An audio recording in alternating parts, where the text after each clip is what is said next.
So thank you very much. That was a wonderful day, and we're reaching the point where, we wanted you to actually, share, and that we can actually reflect on what we've been doing. So as mentioned before, taking time to reflect on what we've been doing is not something we always do, but we would really want to get some feedback and comments and help from you on. I think that the last session was really great in terms of, and the two sessions on how to adapt, localize, and making things contextualized. And actually, I didn't have a chance to ask my question to Hilary, but my question was how to actually localize these things in England, for example. It's so we have a lot of expertise here in the room from a lot of different places, and so if there is still a little bit of energy before we actually move on to the reception, we would really very much like to hear from you. So that's basically the purpose of that session. So who wants to start? Go ahead, Michael. Make this work. Can make it work. Here's my reflection. I have to go back to my notes on everything, but I'm not sure, but I'm feeling like we have left knowledge out of the room a lot. I know when you showed the OECD Venn diagram, you said, oh, and knowledge would be the fourth thing, but it's not on the diagram, right? You have to, now I have been teaching this for 20 years. I'm very familiar with the research, and reasonable people can disagree. But I do not think creativity is domain general. And I think that Plucker's ultimate position was that it was domain general in theory, but not in practice, because you have to have knowledge. As an educator, I want to see us using these ideas so that each creative engagement or encounter is leading you deeper into the knowledge. And there's a lot of things that can be here, but I think in our rhetoric, I'm missing it. So that's my comment. Thank you.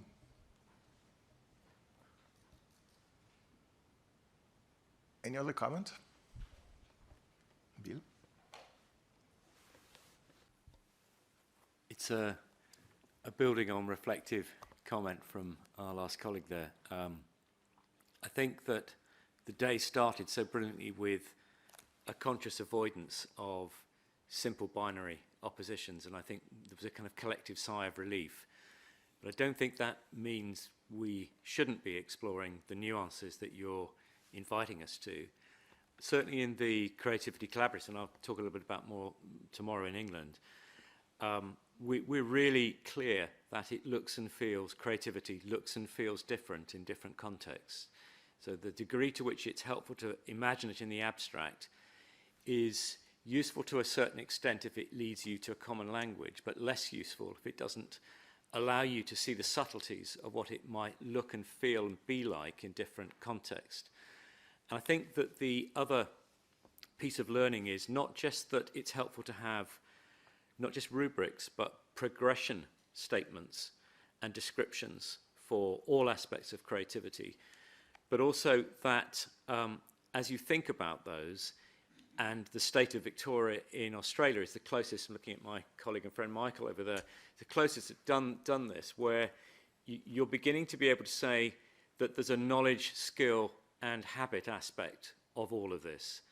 And so calling the knowledge bit out, perhaps a little bit more, gets lost if we become too evangelical. And I don't think we have reached that stage, but I think it's a really helpful kind of gentle rejoinder that we should be careful. As it was intended. Hi, I will just have a general comment. I'm here in France with INALCO. This is an Institute for Language and Civilization. But my comment, I will just, it's a final conclusion, maybe it will be pessimistic. I will just go back to my country to just have a glimpse of how could we talk about creativity things in time of war. I was very connected with Hilary poem Hillary talk, because I was thinking back in Sudan, where I am originally from, and I was thinking, how could we talk about creative thinking when kids are displaced, when kids are refugees, when there's no school, instead there is bombing and missiles. I know it is pessimistic ending, but I can't stay away from that. Thank you. Perhaps actually that will lead me to the spot who works in Pakistan and on kind of these things, because I know that creativity, culture, and education has some projects in also difficult contexts, and working on that nonetheless and managing to do so.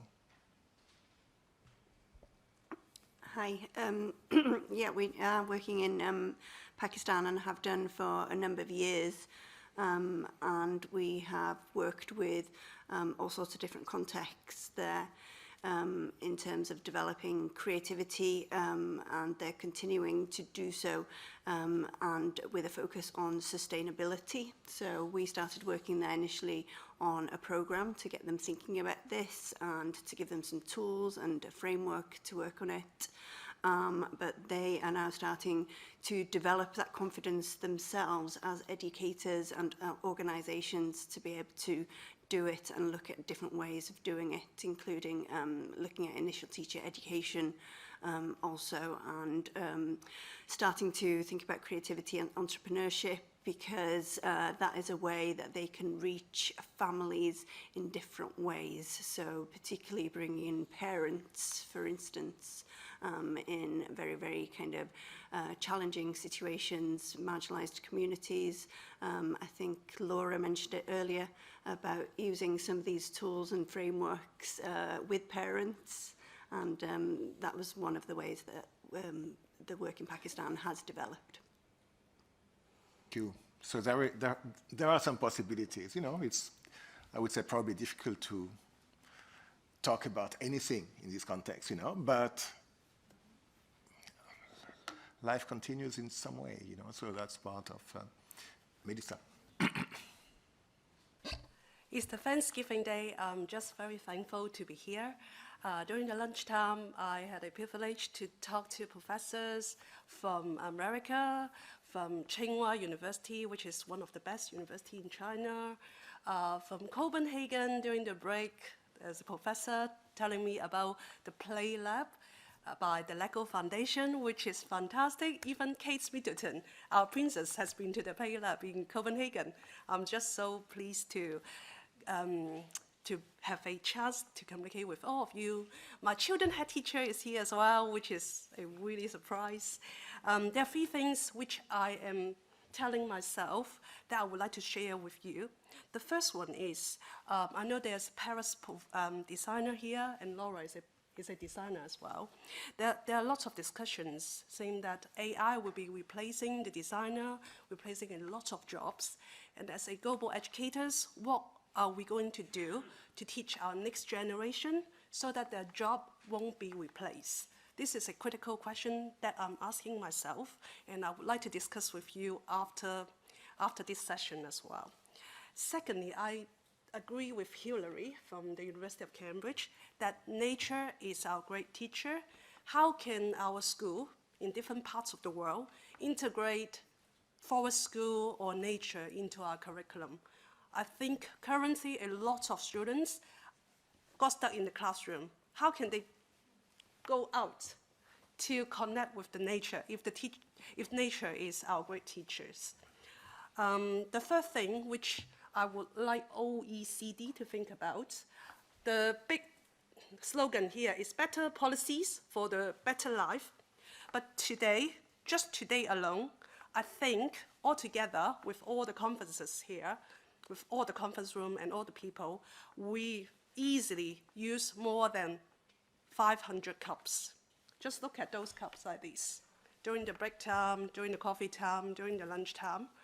And last week, I received an email from OECD asking us to bring a passport, which I remind my assistant to make sure we have a passport to get into this conference center. But why don't OECD remind us to bring our own cup as well, so that we could save a lot of cups, which is good for the environment. That's all my thinking for today. Thank you so much. Thank you. Danny?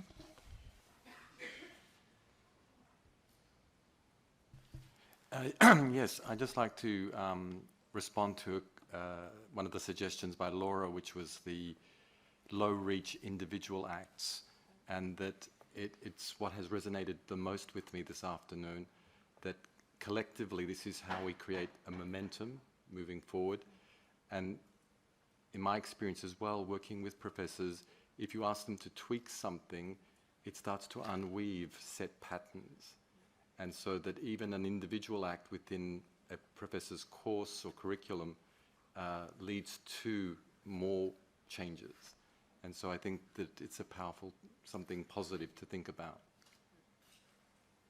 Thank you. Federico, do we have people on Zoom? Because I realize we have forgotten them. Yes, I know, I'm going to the room, but if you have a look and let us know if there are any people willing to intervene on the Zoom. So, but the floor is yours. Next to Hillary, please, go ahead. My name is Natalie, and I listened to everybody today, and I was really interested by Laura just prior and Hilary just next to me. And the idea of creativity within education is like, since this morning, it's like creativity has disappeared from education, while from my perspective as a teacher, as an educator, education is creativity by itself. And I'm just wondering if this conference or any of that type is not a way to secularizing or controlling indigenous knowledge in the way that we want to create some kind of framework, a universal framework, and disguising it by just saying we have to adapt to local individuality of the context, but in a way, creativity has always been there. You can't be an educator without being creative. What maybe we have to change is the model of school within which we integrate education now.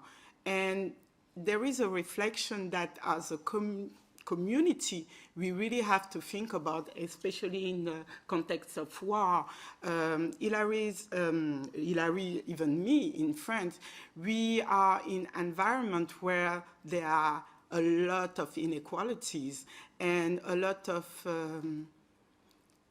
disrespect of what individuality and what every child can bring, even me as an educator, as a Black educator in France, and I think I have to diminish one part of myself to fit in within the school curriculum, even as an individual, because that school curriculum does not allow me to be fully educator. And in regard to what Hilary said is, how do we decolonize in every part of the world that school model that you, OECD, for example, is also promoting? Because one of our colleagues said earlier, we are doing this conference to actually control creativity, not to foster it. This is maybe the question I'm wondering now. So let me answer it. I would say I would respectfully disagree. I think that's what, I mean, the OECD is actually doing a lot of different things, you know, and so it's actually serving its member and the kind of model of schooling that, you know, already exists and which is, and trying to improve it, but also trying to propose new ways of schools, you know, and we have at the Center for Educational Research and Innovation in particular, this is work that we've been doing for a long time. You know, we have the Schooling for Tomorrow project, trying to imagine different futures for education, which, you know, futures which have also been updated recently. We've done the same for higher education.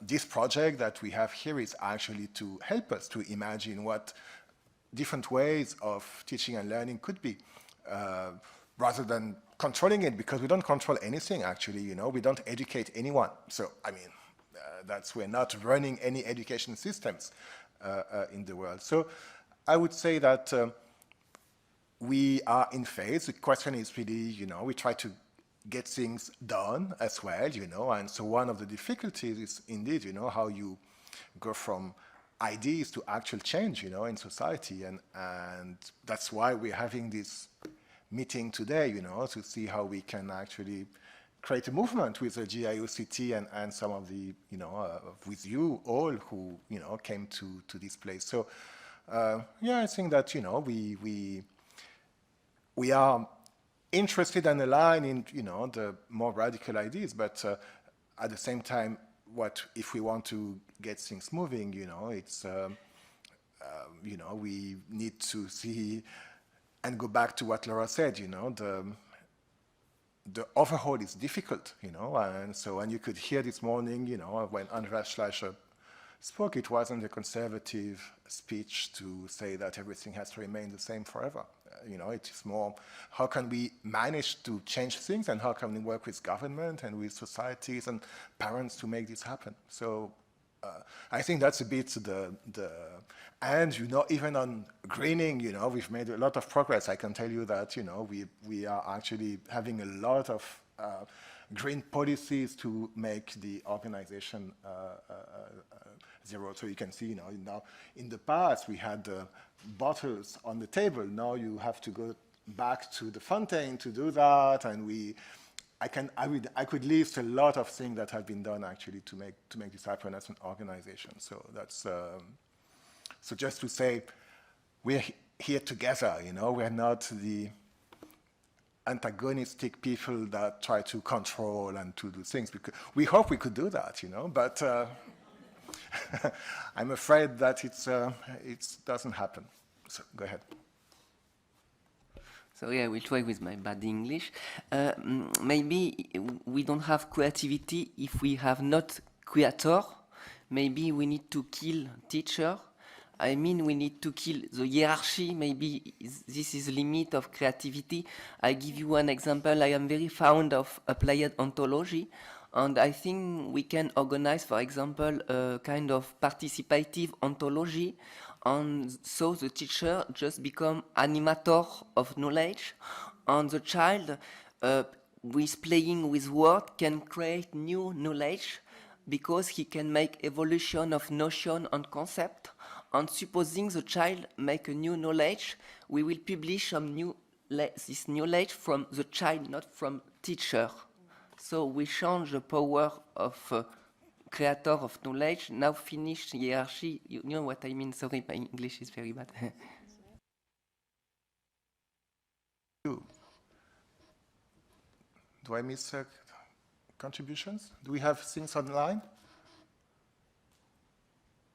Okay, so let me say a few words on what, you know, I've heard, and then we'll close and go to our very nice reception.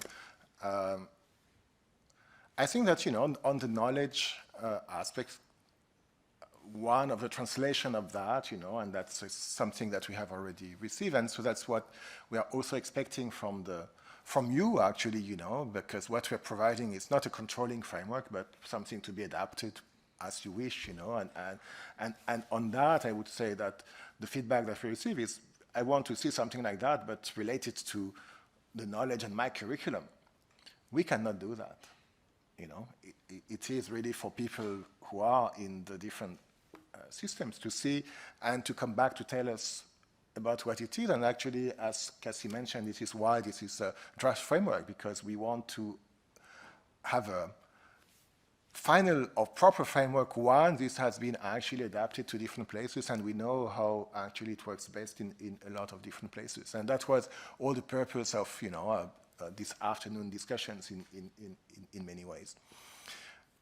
You've raised a lot of very more difficult questions, you know, how we deal with parents, and everyone working on innovation know that this is something which is difficult to, you know, how to make things move. And I think it's great ideas, to have some activities also and to try to engage with parents. That's the discussion we've had with a few groups. But what I've learned with, this project over the past is that there is always something more to do, so that it is a kind of, and that's why we need to have a lot of networks and friends to make this happen in a lot of different ways. One way to go sometimes to the high reach, the quadrant which is on the top right, is actually trying to convince policymakers, and that's also what we're trying to do, so it wouldn't work so well in the US perhaps, but there are many other places where it could work in some way, and not necessarily in a controlling way, as Michael mentioned, but that's a way to make it possible. That's one of the lessons we've had, that if you're not encouraged to do things, in many cases people will not actually try to do it. So that it is important to also feel that there is a willingness and a genuine willingness, so which means a lot of alignment of different things and possibilities. And so that's really what we're trying to do. But we need to have examples to, show what it looks like. We need to have examples of what's happening in different places, what it can look like in different cultures and professional teaching cultures in different, and because that's actually what perhaps will convince other people that it's possible for them as an individual act as well. So thank you so much for this great day. We are going now to close. Tomorrow we're going to continue the discussion. We have a wonderful morning with, Bill starting us, and bringing us back into full energy in terms of what's going on, in the world and all the positive things that are happening. The case studies, the award that is also, that GIOCT is putting forward, and which is also a way to actually create this energy to have, these new models of school and of cases that can actually inspire all of us. And then we're going to talk about, topics which have come up already, but and that's again, sustainability and digitalization. So thank you so much for your contribution. That's been a great day. And we're going to continue with more informally, I think in the same room as where we were for lunch, so Roger Ockrent, and it's again a very kindly offered by the Global Institute of Creative Thinking, and so thank you so much. It's such a great partner for the OECD, and we look forward to continuing the partnership. So have a great evening in Paris, and looking forward to seeing you in the room right now. Thank you very much.